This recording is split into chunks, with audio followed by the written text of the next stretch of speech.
जय हिंद। आप सभी का स्वागत है आपके अपने इस YouTube channel star study centre पर। आज की इस क्लास में हम सभी लोग देखने वाले हैं बायोलॉजी के इम्पॉर्टेंट क्वेश्चंस जो कि आधारित है वर्गीकरण पर, क्लासिफिकेशन पर। यह जो क्लासेस हैं ये UP polytechnic entrance exam 2023 group E1 biology के लिए है। तो एक इन्फॉर्मेशन आप सभी के लिए है कि अगर आप सभी लोगों ने अभी तक बैच ज्वाइन नहीं किया है तो बैच की फीस मात्र 199 रुपये है और ये टोटल फीस है आपका। जब तक एंट्रेंस एग्ज़ाम नहीं हो जाएगा तब तक यहाँ पर आपकी प्रिपरेशन करवाई जाएगी। और इस बैच को ज्वाइन करने से सबसे बड़ा फ़ायदा ये है कि यहाँ पर थ्योरी की क्लासेस भी आपको मिलेंगी। तो चलिए आज की इस क्लास को स्टार्ट करते हैं। सबसे पहला प्रश्न स्क्रीन पर है। देखिए क्लासेस को आपको ज्वाइन कैसे करना है, तो डिस्क्रिप्शन में आपको क्या दिया गया है, व्हाट्सएप लिंक दिया गया है। उस लिंक पर क्लिक करके क्या करेंगे, मैसेज करेंगे और वहां से आपको ज्वाइन करने का प्रोसेस बता दिया जाएगा। चलिए आज के इस क्लास को स्टार्ट करते हैं। सबसे पहला प्रश्न आप सभी के स्क्रीन पर है। पहले आप सभी लोग प्रश्नों को ध्यान से सुनेंगे, इसके बाद आप लोग इस प्रश्न का सही आंसर करेंगे अपने हिसाब से। आपकी जो तैयारी होगी उसके बाद मेरे द्वारा बताए गए आंसर से आप अपने आंसर को मैच करेंगे। यदि सही करते हैं तो बहुत अच्छी बात है, यदि आपसे गलती हो जाती है तो और अच्छी बात है, क्योंकि जब इंसान गलती करता है तो उससे कुछ ना कुछ जरूर सीखता है। तो चलिए पहला प्रश्न स्क्रीन पर है। पूछा गया है जेनेरा प्लांटेरम किसके द्वारा प्रकाशित किया गया था। मैंने आपको पहले ही बता दिया था यह जो क्लास है ये वर्गीकरण के बहुविकल्पीय प्रश्नों पर आधारित है। ठीक है, तो चार विकल्प इस प्रश्न के लिए दिए गए हैं। पहला है बेंथम एवं हुकर, बी ऑप्शन है राइट ब्रदर्स, सी ऑप्शन है जॉन हचिंसन और डी ऑप्शन है एंगलर एवं प्रांटल। इस प्रश्न के लिए राइट आंसर क्या हो जाएगा आप सभी का? ऑप्शन नंबर ए करेक्ट हो जाएगा। बेंथम एवं हुकर किसके लेखक हैं? जेनेरा प्लांटेरम के लेखक हैं। ठीक है, जेनेरा प्लांटेरम नाम की पुस्तक जो है ये बेंथम एवं हुकर द्वारा लिखी गई है और ये जो पुस्तक है ये 3 भागों में प्रकाशित हुई थी। ठीक है, और इस पुस्तक में क्या किसका जिक्र किया गया था? किसका? वर्गीकरण की प्राकृतिक पद्धति, नेचुरल सिस्टम ऑफ क्लासिफिकेशन का जिक्र किया गया था। तो आप लोग इस बात को भी नोट कर लेंगे। आप सभी लोग स्क्रीन पर जेनेरा प्लांटेरम की ओल्ड बुक देख भी सकते हैं, यहां पर स्क्रीन पर देख लीजिएगा। चलिए आते हैं अगले प्रश्न पर। दूसरा प्रश्न आप सभी के स्क्रीन पर आ चुका है। 5 जगत विभाजन के अनुसार 5 किंगडम क्लासिफिकेशन के अनुसार प्रोटोजोआ को रखा गया है। ठीक है, देखिए आसान प्रश्न से उठाएंगे और आपको बिल्कुल धीरे धीरे हार्ड क्वेश्चंस को कैसे सॉल्व करना है इसको सिखाते हुए चलेंगे। तो सबसे पहले यहाँ पर वर्गीकरण से प्रश्न लिए गए हैं। जिसकी तैयारी अच्छी रहती है उसको प्रश्न आसान लगते हैं और जिसकी तैयारी थोड़ी सी कम रहती है उसको प्रश्न आसान वाले प्रश्न ही कठिन हो जाते हैं। तो चलिए प्रश्न संख्या 2 है। 5 जगत विभाजन के अनुसार प्रोटोजोआ को रखा गया है। ए ऑप्शन है प्रोटिस्टा के अंतर्गत, बी ऑप्शन है मोनेरा के अंतर्गत, सी ऑप्शन है कवक के अंतर्गत और ऑप्शन डी है एनिमेलिया के अंतर्गत। ये देखिए प्रोटिस्टा क्या है, ये किंगडम प्रोटिस्टा है, यहां पर किंगडम मोनेरा है, ये किंगडम फंजाई है और किंगडम एनिमेलिया है और एक जगत और आपका आता है किंगडम प्लांटी आता है, पादप जगत। ठीक है, तो यहां पर पूछा गया है 5 जगत विभाजन के अनुसार प्रोटोजोआ को किसमें रखा गया है। तो इस प्रश्न का क्या राइट आंसर हो जाएगा आप सभी को जल्दी से बताना है। तो 5 जगत विभाजन के अनुसार प्रोटोजोआ को हम प्रोटिस्टा के अंतर्गत रखते हैं। ऑप्शन ए यहां पर करेक्ट आंसर हो जाएगा। अब आइए थोड़ा सा समझते हैं कि 5 किंगडम क्लासिफिकेशन है क्या। तो जीवों के वर्गीकरण में 5 जगत विभाजन अंग्रेजी में कहा जाता है 5 किंगडम क्लासिफिकेशन प्रणाली, व्हिटेकर नाम के वैज्ञानिक द्वारा दिया गया है। इनके अनुसार क्या है, समस्त जीवों को 5 जगत में यथा मोनेरा, प्रोटिस्टा, कवक, पादप एवं जंतु में विभाजित किया गया है। पूरे जितने जीव हैं सबको 5 जगत में kingdom Monera, kingdom protista, kingdom fungi, kingdom Plantae and kingdom animalia में हम लोग डिवाइड कर दिए हैं। हम लोग क्या, व्हिटेकर ने डिवाइड कर दिया है। अब प्रोटिस्टा जगत के अंतर्गत क्या होता है कि एक कोशिकीय सुकेंद्रकीय यानी कि यूकैरियोटिक जीव, जबकि मोनेरा के अंतर्गत क्या है, पहले मोनेरा के अंतर्गत जान लीजिए। यम माने मोनेरा, तो मोनेरा के अंतर्गत यूनिसेलुलर प्रोकैरियोटिक जीवों को रखा गया है। प्रोटिस्टा के अंतर्गत यूनिसेल्युलर यूकैरियोटिक जीवों को रखा गया है। अब इनमें समस्त कोशिका अंगक उपस्थित होते हैं, किसमें, जिसमें यूकैरियोटिक जीव रखे गए हैं। संघ प्रोटोजोआ के अंतर्गत आने वाले जीव इस जगत में शामिल किए गए हैं, किस जगत में, प्रोटिस्टा में शामिल किए गए हैं। मोनेरा जगत के अंतर्गत प्रोकैरियोटिक जीवों को शामिल किया गया है, ये मैंने पहले आपको बता दिया है। ठीक है, चलिए आते हैं तीसरे प्रश्न पर। तीसरा प्रश्न आप सभी के स्क्रीन पर आ चुका है। देखिए पूछा क्या गया है, बायोलॉजी शब्द का परिचय कराया था। ठीक है, बायोलॉजी शब्द का परिचय कराया था। The term biology was introduced by, किसके द्वारा, अरस्तु के द्वारा, लैमार्क के द्वारा, डार्विन के द्वारा या फिर लिनियस के द्वारा। इस प्रश्न का जो राइट आंसर हो जाएगा आप सभी का ऑप्शन नंबर बी करेक्ट हो जाएगा। आपको बता दें लैमार्क तथा ट्रेविरेनस नामक वैज्ञानिकों ने सर्वप्रथम बायोलॉजी शब्द का प्रयोग किया था, जबकि ये जो अरस्तु दिया गया है ये क्या है, ये बायोलॉजी के फादर हैं। फादर ऑफ बायोलॉजी पूछा जाए तो वहां पर अरस्तु, जबकि परिचय किसने कराया था, लैमार्क ने। यहां पर अगर ट्रेविरेनस भी ऑप्शन में होता तो वह भी करेक्ट होता, या अगर दोनों युग में दिया होता, युग में का मतलब एक साथ लैमार्क तथा ट्रेविरेनस ने, तो वही आंसर आपका बिल्कुल करेक्ट हो जाएगा। इस प्रश्न के हिसाब से ऑप्शन नंबर बी करेक्ट होगा, लैमार्क ने बायोलॉजी शब्द का परिचय कराया था। ठीक है, क्लास समझ में आ रहा हो तो बिल्कुल थम्स अप कर दीजिएगा। चलिए प्रश्न संख्या 4 स्क्रीन पर आप सभी के आ गया है। पूछा गया है वर्गीकी के पिता माने जाते हैं। ठीक है, वर्गीकी के पिता माने जाते हैं, फादर ऑफ टैक्सोनॉमी किसे माना जाता है, एपीबी कंडोले, जॉर्ज बेंथम, लिनियस या फिर अरस्तु। तो यहां पर दिए गए ऑप्शंस के हिसाब से कैरोलस लिनियस को, क्या, कैरोलस लिनियस को, देखिए यहां पर सिर्फ लिनियस दिया गया है, इनका पूरा नाम क्या था, कैरोलस लिनियस। और कहीं कहीं पर आपको ऑप्शन में कार्ल लिनियस भी देखने को मिल जाएगा, क्या, कार्ल लिनियस भी देखने को मिल जाएगा। कैरोलस लिनियस को वर्गीकी का पिता, फादर ऑफ टैक्सोनॉमी कहा जाता है। अब ऐसे तो किसी को पिता कहा नहीं जाता है, क्यों कहा जाता है, कुछ तो इन्होंने खास किया होगा। तो इन्होंने सर्वप्रथम जीवों के नामकरण की वैज्ञानिक पद्धति द्विपद नामकरण या कह सकते हैं बायोनोमियल नॉमेनक्लेचर प्रस्तुत की थी तथा जीवों का वैज्ञानिक वर्गीकरण किया था, इसलिए इनको क्या कहते हैं, वर्गीकी के पिता कहते हैं। जबकि एपीडी कंडोले ने सर्वप्रथम टैक्सोनॉमी शब्द खोजा था। अगर यहां पर आपसे पूछा जाए कि टैक्सोनॉमी शब्द किसने खोजा था, तो एपीडी कंडोले नाम के वैज्ञानिक ने टैक्सोनॉमी शब्द खोजा था। ठीक है, चलिए आते हैं अगले प्रश्न पर। अगला प्रश्न आप सभी के स्क्रीन पर है। देखिए वही प्रश्न आप सभी के स्क्रीन पर आ चुका है। टैक्सोनॉमी शब्द खोजा गया था किसके द्वारा, कंडोले के द्वारा। इनका पूरा नाम एपीडी कंडोले के द्वारा। ठीक है, एपीडी कंडोले कहीं कहीं पर लिखा हुआ आपको मिल जाता है। चलिए आते हैं अगले प्रश्न पर। अगला प्रश्न स्क्रीन पर आप सभी के है, महत्वपूर्ण प्रश्न है। The families of flowering plants के लेखक हैं। The families of flowering plants एक पुस्तक है जिसको लिखने वाले कौन है, एंगलर, प्रांटल, हचिंसन या फिर बेंथम। तो इस प्रश्न का राइट आंसर होगा option number C, John Hutchinson. देखिए इनका पूरा नाम क्या था, जॉन हचिंसन क्या है, the families of flowering plants के लेखक हैं। आते हैं अगले प्रश्न पर।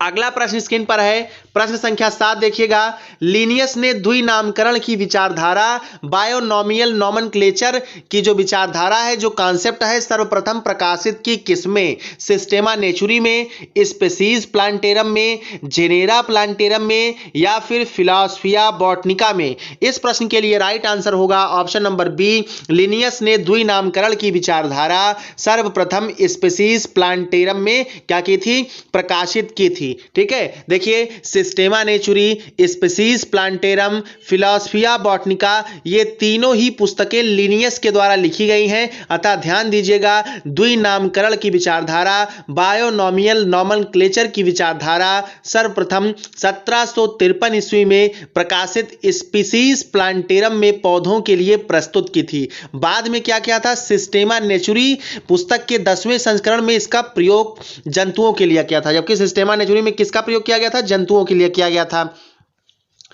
चलिए आते हैं अगले प्रश्न पर। 8वां प्रश्न स्क्रीन पर आप सभी के है।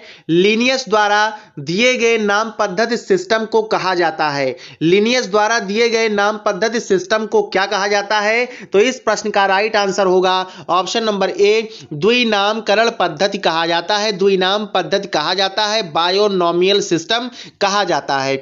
आइए चलते हैं अगले प्रश्न पर। सभी लोग प्रश्नों के आंसर देते जाइए। प्रश्न संख्या 9 स्क्रीन पर है। सामान्य ब्रेड व्हीट का वैज्ञानिक नाम या वानस्पतिक नाम है। सामान्य ब्रेड व्हीट का वानस्पतिक क्या नाम है? ए ऑप्शन दिया गया है ट्रिटिकम टर्जिडम, बी ऑप्शन दिया गया है ट्रिटिकम एस्टिवम, सी ऑप्शन दिया गया है ट्रिटिकम मोनोकोकम और ऑप्शन नंबर डी है इनमें से सभी। तो इस प्रश्न के लिए राइट आंसर होगा option number B, triticum aestivum क्या है? वानस्पतिक नाम है किसका? सामान्य ब्रेड व्हीट का वानस्पतिक नाम है। आते हैं अगले प्रश्न पर। अगला प्रश्न स्क्रीन पर आप सभी के है। 10वें नंबर का क्वेश्चन देखिएगा। फूल गोभी, कैलीफ्लावर, कैबेज, पत्ता वाली गोभी, नालखोल यानी गांठ गोभी एवं सलजम कितने जेनरा से संबंधित हैं? 1, 2, 3 या फिर 4। अब इस प्रश्न को करने से पहले सबसे पहले आपको क्या जानना होगा? फूल गोभी का वानस्पतिक नाम जानना होगा, कैबेज का वानस्पतिक नाम जानना होगा, नौल खोल का वानस्पतिक नाम जानना होगा और सलजम का वानस्पतिक नाम जानना होगा। तो फूल गोभी का देखिएगा ब्रेसिका ओलिरेसी वर बोट्राइटिस, जबकि कैबेज का वानस्पतिक नाम क्या है? ब्रेसिका ओलिरेसिया वर कैपिटाटा, जबकि गांठ गोभी या नौल खोल का वानस्पतिक नाम क्या है? ब्रेसिका ओलिरेसी वर गोंगी लोड्स और सलजम का क्या है? ब्रेसिका रेपा है। ठीक है, गांठ गोभी नौल खोल का फिर से सुन लीजिए, ब्रेसिका ओलिरेसी वर गोंगी लोड्स।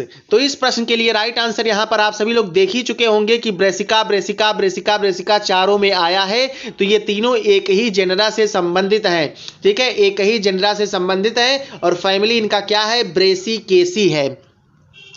आते हैं अगले प्रश्न पर। देखिए स्क्रीन पर आप सभी लोग ये पांचों प्रकार की गोभी को देख रहे हैं। यहाँ पर देखिए ये कैबेज रखा हुआ है, ठीक है, और इसी तरह से देख सकते हैं यहाँ पर ये कैलीफ्लावर रखा हुआ है, दिख गया आपको, है ना, और इसमें गांठ गोभी यहाँ देख सकते हैं, गांठ गोभी दिख रहा है। तो ये चारों पांचों प्रकार के गोभी यहाँ पर आपको दिख रहे हैं। अगला प्रश्न स्क्रीन पर आप सभी के आ चुका है। 11 नंबर का क्वेश्चन है, स्पीशीज शब्द का चयन किया गया था। तो इस प्रश्न का राइट आंसर होगा ऑप्शन नंबर ए, जॉन रे के द्वारा स्पीशीज शब्द का चयन किया गया था। आते हैं अगले प्रश्न पर। 12 नंबर का प्रश्न है, महत्वपूर्ण प्रश्न है। वनस्पति शास्त्र के पिता माने जाते हैं अरस्तु, थियोफ्रेस्टस, रॉबर्ट हुक या फिर कैरोलस लिनियस। इस प्रश्न के लिए राइट आंसर होगा ऑप्शन नंबर बी, थियोफ्रेस्टस क्या माने जाते हैं? वनस्पति शास्त्र के पिता माने जाते हैं। थियोफ्रेस्टस को वनस्पति शास्त्र का पिता कहा जाता है। और जबकि बात करें जीव विज्ञान और जंतु विज्ञान, तो इन दोनों के पिता कौन है? अरस्तु हैं। ठीक है, चलिए, और इसी तरह से अगर लिनियस की हम लोग बात कर लें तो लिनियस क्या है? यहाँ पर देखिए ऑप्शन डी में कैरोलस लिनियस दिया गया है। तो इनको वर्गीकरण विज्ञान का पिता या फादर ऑफ टैक्सोनॉमी कहा जाता है। ऊपर के प्रश्नों में जिक्र किया जा चुका है। चलिए आते हैं प्रश्न संख्या 13 पर। 13 नंबर का प्रश्न है, वनस्पति शास्त्री पौधों के नाम लैटिन में इसलिए रखते हैं क्योंकि वे साधारण मनुष्य से उच्च भावना रखते हैं। ऐसी बात नहीं है। वे अन्य वैज्ञानिकों से उच्च भावना रखते हैं। ऐसी बात नहीं है। वे साधारण मनुष्यों को पौधों के अध्ययन से रोकना चाहते हैं। ये तो बिल्कुल गलत बात है।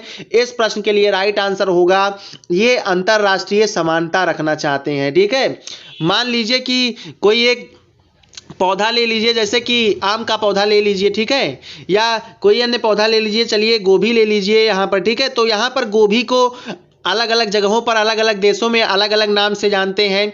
ठीक है, प्याज ले लीजिए तो प्याज को मुंबई में कांदा कहते हैं, यूपी में प्याज कहते हैं, कहीं कहीं अनियन कहते हैं, अंग्रेजी में अंग्रेज लोग अनियन कहते हैं। तो इन सबसे बचने के लिए वैज्ञानिकों ने प्याज का नाम क्या रख दिया? एलियम सेपा रख दिया। अब पूरे विश्व में कहीं भी नाम यही रहेगा, एलियम सेपा रहेगा। तो समानता हो गई ना, जो कि इंडिया में अगर एलियम सेपा कहा गया वही अमेरिका में एलियन शेपा कहा गया, वही न्यूजीलैंड में भी एलियन शेपा कहा गया। तो इस तरह से अंतरराष्ट्रीय समानता हो गई। तो आई होप ये प्रश्न आपको समझ में आ गया होगा। चलिए आते हैं अगले प्रश्न पर। 14 नंबर का प्रश्न स्क्रीन पर है। जब जाति का नाम वंश के समान होता है तब वह कहलाता है। When species name exactly repeats generic name it is known as basionym, tautonym, homonym या फिर सिनोनिम। तो इस प्रश्न का राइट आंसर होगा आप सभी का ऑप्शन नंबर बी करेक्ट हो जाएगा। जब जाति का नाम वंश के समान होता है तब यह क्या कहलाता है? टाटोनिम कहलाता है, जो कि वनस्पतियों के संबंध में टाटोनिम नहीं होना चाहिए बायोनोमियल नॉमेनक्लेचर के अनुसार। ठीक है, चलिए आते हैं अगले प्रश्न पर। 15 नंबर का प्रश्न स्क्रीन पर है। पूछा गया है 5 जगत वर्गीकरण किसने प्रस्तुत किया था? इस प्रश्न का आंसर आप लोग देख ही चुके हैं, आर.एच. व्हिटेकर ने प्रस्तुत किया था। आते हैं अगले प्रश्न पर। 16 नंबर का प्रश्न स्क्रीन पर आ चुका है। जंतु व्यवहार के अध्ययन को क्या कहा जाता है? एंटोमोलॉजी कहा जाता है, एथनोबायोलॉजी कहा जाता है, इथोलॉजी कहा जाता है या फिर इकोलॉजी कहा जाता है? तो देखिए एक एक करके समझिए। ये जो ऑप्शन ए है एंटोमोलॉजी, ये कीटों का अध्ययन कहलाता है। ऑप्शन यहाँ पर आप सभी के बी दिखाई दे रहा है एथनोबायोलॉजी। तो एथनोबायोलॉजी व्यक्तियों, जीवों तथा वातावरण के संबंधों का अध्ययन होता है। ऑप्शन सी इथोलॉजी देख रहे हैं, तो इथोलॉजी क्या है? जंतु व्यवहार का अध्ययन है। जबकि ऑप्शन डी इकोलॉजी देख रहे हैं, तो इकोलॉजी क्या है? जीवों तथा वातावरण व जीवों के परस्पर अंतर क्रियाओं, इंटरैक्शन का अध्ययन होता है। तो जंतु व्यवहार पूछा गया है तो सीधा सीधा ऑप्शन सी क्लिक कर दीजिए, ऑप्शन सी करेक्ट हो जाएगा। इथोलॉजी क्या है? जंतु व्यवहार का अध्ययन है। आते हैं अगले प्रश्न पर। 17 नंबर का प्रश्न है। वर्गीकरण की सर्वगत सबसे छोटी इकाई है। The lowest taxonomic category in universal usage is क्या है? वंश, ऑर्डर, जाति या फिर वर्ग? तो सबसे छोटी इकाई क्या है? जाति है, स्पीसीज है। ऑप्शन सी यहां पर करेक्ट आंसर हो जाएगा। वर्गीकरण की सबसे छोटी श्रेणी जाति है। वर्गीकरण में विभिन्न श्रेणियों का छोटे से बड़ा क्रम, अगर हम बात करें क्रम की, तो सबसे पहले देखिए छोटे से बड़ा हम चलते हैं, या चलिए बड़ा से छोटा हमको आपको दिखाते हैं। तो सबसे पहले आता है डोमेन, उसके बाद क्या आता है? डोमेन के बाद आता है किंगडम, जो कि के से लिख दिए। किंगडम के बाद क्या आता है आपका? फाइलम, चलिए पी से लिख देते हैं। फाइलम के बाद आपका क्या आता है? क्लास, चलिए सी से लिख देते हैं। इसी तरह से क्लास के बाद देखिए क्या आता है? ऑर्डर आता है, तो चलिए ओ लिख देते हैं। कहीं कहीं पर सब क्लास भी देखने को मिलता है। ऑर्डर के बाद क्या आता है? आपकी फैमिली आती है, चलिए एफ से लिख देते हैं। फैमिली के बाद आपका जो आता है जीनस आता है, चलिए जी से लिख देते हैं। और जीनस के बाद सबसे छोटी इकाई क्या होती है? स्पीसीज होती है, तो स्पीसीज को लिख देते हैं। तो ये बड़े से छोटा क्रम हो गया। अब अगर छोटा से बड़ा लिखना है तो species, genus, family, order, class, phylum, kingdom और डोमेन, इस तरह से आप लोग याद कर सकते हैं। चलिए आते हैं अगले प्रश्न पर। प्रश्न संख्या 18 है। बेंथम एवं हुकर द्वारा प्रस्तावित वर्गीकरण पद्धति कृत्रिम है, संख्यात्मक है, जातिवृत्तीय है या फिर प्राकृतिक है? इस प्रश्न का राइट आंसर क्या हो जाएगा? बेंथम और हुकर द्वारा प्रस्तावित वर्गीकरण पद्धति क्या है? प्राकृतिक है, नेचुरल है। Natural system of classification was introduced by the two scientist namely Bentham and Hooker. आप लोग यहां भी याद कर सकते हैं। जबकि कृत्रिम क्या है? ये कैरोलस लिनियस के द्वारा दिया गया है। जातिवृत्तीय फाइलोजेनेटिक यहां पर देख सकते हैं, तो ये हचिंसन आदि वैज्ञानिकों के द्वारा दिया गया है। आते हैं अगले प्रश्न पर। 19 नंबर का प्रश्न स्क्रीन पर है। पूछा गया है बेंथम एवं हुकर की वर्गीकरण पद्धति में कुल कितनी सीरीज है? सीरीज के बारे में पूछा गया है। तो बेंथम एवं हुकर की वर्गीकरण पद्धति पूछे या फिर प्राकृतिक वर्गीकरण पद्धति पूछे, दोनों एक ही बात है। क्योंकि प्राकृतिक वर्गीकरण पद्धति को किसके द्वारा दिया गया था? तो बेंथम और हुकर के द्वारा दिया गया था। और इसमें कुल मिलाकर के 21 सीरीज है, 21 सीरीज है। ऑप्शन सी यहां पर करेक्ट आंसर हो जाएगा। चलिए 20 नंबर के प्रश्न पर आते हैं। इसका आंसर आप सभी लोग कमेंट करके बताइएगा। एंटोमोलॉजी निम्न में से किसके अध्ययन से संबंधित है? इस प्रश्न पर मैं चर्चा कर भी चुका हूं, तो कमेंट में करिएगा, इस प्रश्न का आंसर सभी लोग जरूर बताइएगा। चलिए आई होप आपको क्लास समझ में आ गया होगा। मिलते हैं नेक्स्ट क्लास में। जय हिंद, जय भारत, वंदे मातरम। और हाँ, बैच ज्वाइन करने के लिए मैसेज करेंगे नीचे दिए गए व्हाट्सएप लिंक पर।